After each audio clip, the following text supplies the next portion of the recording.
न्यायमूर्ति ने यह कहकर कि सत्य को सत्ता के समक्ष उजागर करना प्रत्येक व्यक्ति का कर्तव्य होता है, राष्ट्रपिता महात्मा गांधी की उसी उक्ति को प्रतिस्थापित किया है कि जहाँ सत्य है वहीं ईश्वर है। युग पुरुष बापू ने इसके साथ एक और उक्ति को भी जोड़ा था कि जहाँ अहिंसा है वहीं ईश्वर है। अतः यह अकारण नहीं है कि भारतीय संविधान की बुनियाद अहिंसक रास्तों के उपयोग से ही नागरिक अधिकारों को प्राप्त करने की रखी गई है और इस देश की लोकतांत्रिक व्यवस्था की बनावट में शुरू से लेकर अंत तक हिंसा के किसी भी रास्ते को अपनाने को अवैध घोषित किया गया।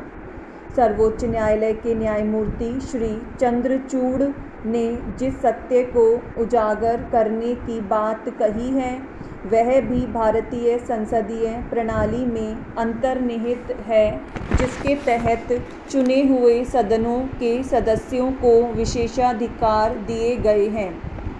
खासकर विपक्ष में बैठे सांसदों और विधायकों का यह कर्तव्य हो जाता है कि वे इन विशेषाधिकारों का प्रयोग करते हुए निडर व निर्भय होकर ज़मीनी सच को सत्ता के सामने इस प्रकार प्रकट करें कि उसमें आम जनता के हृदय में बसा हुआ सच प्रकट हो। परंतु न्यायमूर्ति चंद्रचूड़ ने इस तरफ भी आगाह करते हुए कहा कि सत्य कभी कभी विचारधाराओं के कलेवर में भी छुप जाता है और वह भी अंतिम सत्य नहीं होता जिसे सत्ता अपने तरीके से पेश करती है।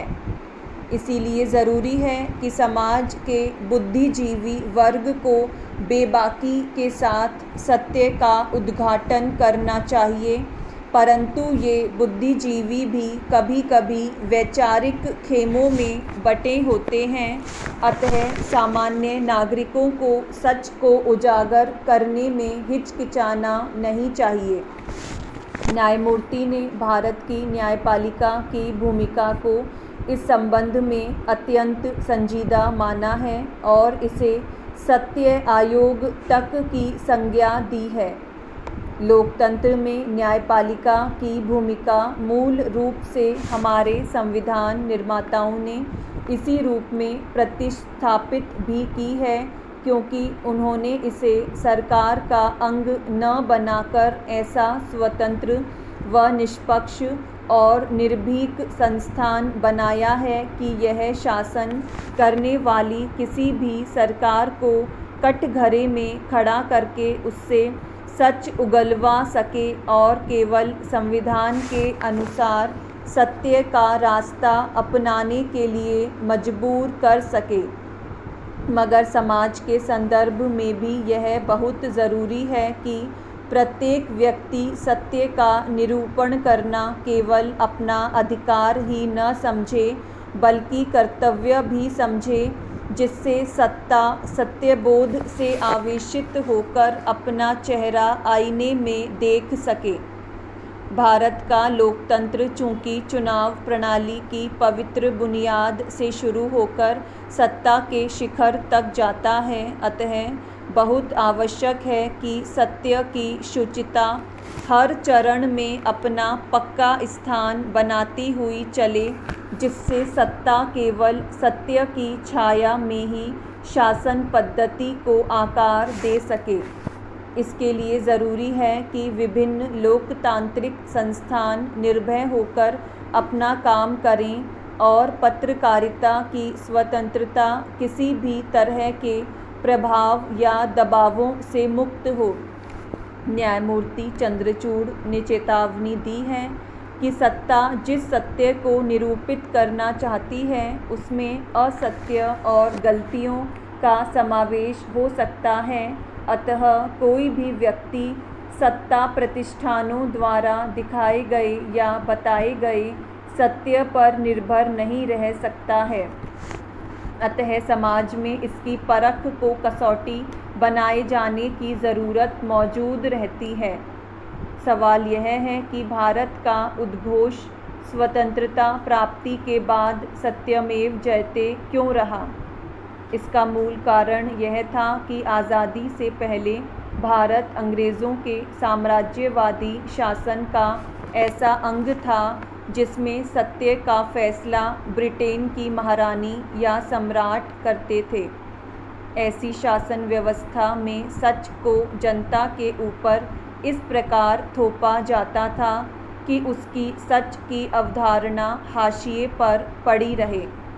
मगर भारत में लोकतांत्रिक व्यवस्था अपनाए जाने के बाद जब आम नागरिक को एक वोट के माध्यम से अपनी मनपसंद सरकार सत्ता में बैठाने का अधिकार दिया गया तो सत्ता का समीकरण उलट गया और आम नागरिक इस मुल्क की सरकार का मालिक घोषित कर दिया गया। अतः सत्य की प्रतिस्थापना को उसके अधिकारों से जोड़ दिया गया।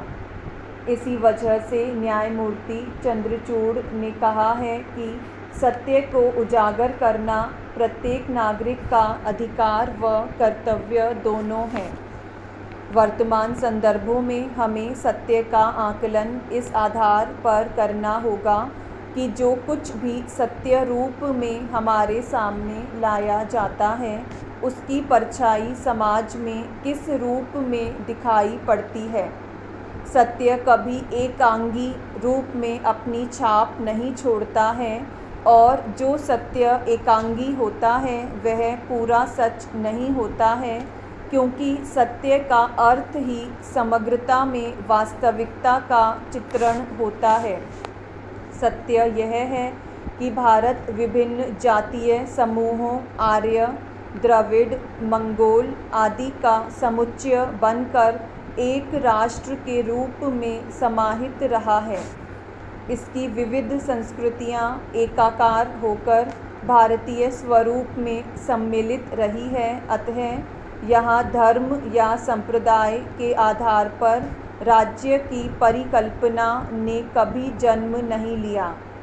मौर्य काल से लेकर मुगल काल तक का इतिहास हमें इसी जातीय सम्मिश्रण से उपजे सामाजिक आर्थिक संबंधों के बारे में बताता है और वास्तव में यही भारत है जिसमें अनेकता में एकता का राष्ट्रीय उवाच कौमी नारा बना और इसी से जय हिंद की उत्पत्ति हुई।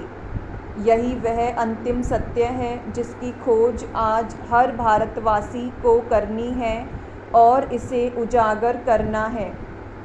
न्यायमूर्ति चंद्रचूड़ ने सत्य की प्रतिष्ठा के बारे में जो उद्गार व्याख्यान माला में व्यक्त किए उनका आधार हमें लोकतांत्रिक भारत की पद्धति में ढूंढना चाहिए।